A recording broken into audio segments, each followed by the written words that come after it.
ఇద్దరు చంద్రులు గుస్సా అయ్యారు. వరుస ఘటనలపై ఒకరిపై ఒకరు డైలాగులు పేల్చుకున్నారు. ఏసీబీ విచారణ మొదలు ఫోన్ ట్యాపింగ్, ఎమ్మెల్యేల కొనుగోలు, రాజధాని డెవలప్ వరకు పంచులు పేల్చుకున్నారు. ఖబర్దార్ బస్తీ మే సవాల్ అంటూ బాబు కేసీఆర్ ఆరోపణలు చేసుకున్నారు. ఇద్దరు నేతల డైలాగ్ వార్తో పొలిటికల్ సిచ్యువేషన్ హీట్ ఎక్కింది. మీకు ఏసీబీ ఉంది, నాకు ఏసీబీ ఉంది. మీరు హైదరాబాద్ లో ఉన్నారు, నేను కూడా నా ఏసీబీ హైదరాబాద్ లోనే ఉంది. నీకు పోలీసులు ఉన్నారు, మాకు కూడా పోలీసులు హైదరాబాద్ లోనే ఉన్నారు. మా ఎమ్మెల్యేని ఎన్నికల ముందు మీ ఫామ్ హౌస్ తీసుకుపోయి డబ్బులిచ్చి ఏమాత్రం కూడా సిగ్గుపడకుండా పోలీస్ ప్రొటెక్షన్ తో పంపించినప్పుడు నీకు గుర్తు రాలేదా అని మిమ్మల్ని అడుగుతున్నా. మీరు మా మీద ఫోన్ ట్యాపింగ్లు చేసి ఫ్యాబ్రికేటెడ్ డాక్యుమెంట్స్ పెట్టుకొని నన్ను బెదిరించాలంటే నీ తరం కాదు. ఆ విషయం మీరు గుర్తుపెట్టుకోవాల్సిన అవసరం ఉంది. నాకు ఒక ఎమ్మెల్సీ ముఖ్యం కాదు, సిద్ధాంతం ముఖ్యం, నీతి ముఖ్యం. ఆ విషయం మీరు గుర్తుపెట్టుకోవాలి. నా ప్రజల కోసం, మీ ఆత్మ గౌరవాన్ని కాపాడడం కోసం నా ప్రాణాలు ఇవ్వడానికైనా సిద్ధంగా ఉన్నాను తప్ప నిన్న మొన్న మీరు చూస్తే తెలుగుదేశం పార్టీ బీజేపీకి 20 మంది ఎమ్మెల్యేలుంటే మన వాళ్ళని 5 మందిని కొంటాడు, కాంగ్రెస్ వాళ్ళని 4 కొంటాడు.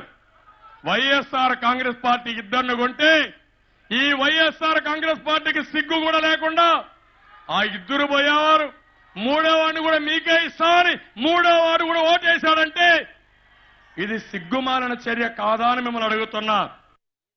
అన్యాయంగా నన్ను ఏసీబీ కేసులో ఇరికించిన నువ్వు ఇరికేసి సన్నాయి ఇరికితే ఇరికే మనిషివేనా చంద్రబాబు నాయుడు? నువ్వు ఇరికించడం తప్ప నువ్వు ఇరికేటోనివా? కొంపలు పుచ్చుకుంటావు తప్ప నీ కొంప కాల్చుకుంటావా? ఏం మాట్లాడతావు నువ్వు? అన్యాయంగా నీ మీద కేసు పెడతారా? చేయాల్సిందంతా చేసి పక్క రాష్ట్రం వాడు వచ్చి ఈడ అధికార పార్టీ ఎమ్మెల్యేలనే కొని ఎమ్మెల్సీ గెలిపిస్తా అంటే మేము చేతులు ముడుచుకొని కూర్చోవన్నట, నోరు అప్పగించి కూర్చోవన్నట. దొంగతనం చేస్తేనే దొంగ అని అనద్దట, పట్టుకోవద్దట. మొత్తం బండారం బయటపడ్డది మీరే చూసిన టీవీలలో. చూసినరా లేదా? మీరు చూసినారు కదా. నిజంగా పట్టవాటిలు దొరికిన దొంగ ఇవాళ పెద్దగా మాట్లాడుతా ఉన్నాడు. నిన్నిరికిచ్చే కర్మ మాకెందుకు? మాకేమైనా కాల్జీలు గులగుల పెట్టినాయి. హైదరాబాద్ మీద నీకు ఎంత హక్కు ఉందో నాకు అంతే హక్కు ఉందో అని మాట్లాడతాను. నీ అబ్బా జాగీరా చంద్రబాబు నాయుడు? హైదరాబాద్ నీ తాతదా? ఇవాళ హైదరాబాద్కు నువ్వు కాదు ముఖ్యమంత్రివి, తెలంగాణ బిడ్డ ముఖ్యమంత్రి. హైదరాబాద్లో నీ ఏసీబీ ఉండదు. హైదరాబాద్ మీద పోలీసులకు జ్యూరిస్డిక్షన్ ఉండేది ఆంధ్రప్రదేశ్ డీజీపీకి ఉంటుంది, నీ డీజీపీకి ఉండదు. నువ్వు దొంగతనం చేసి దొరికిపోయి నగ్నంగా పచ్చిగా పట్టుబడి ఇలా అరిసి పెడబొబ్బ పెట్టి గాయ చేసి ఏదో చేద్దామనుకుంటే ఇక్కడ భయపడే వాళ్ళు ఎవరు లేరు.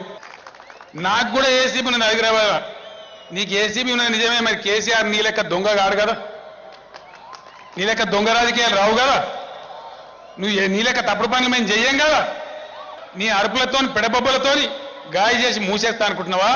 నిన్ను బ్రహ్మ దేవుడు కూడా రక్షించలేడు, జాగ్రత్త అని చెప్పి మనవి చేస్తా ఉన్నా.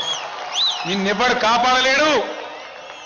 ఇంకా ఎక్కువ మాట్లాడితే ఏ శాస్తి కావాలో నీకు ఆ శాస్తి అయి తీర్త, జాగ్రత్త.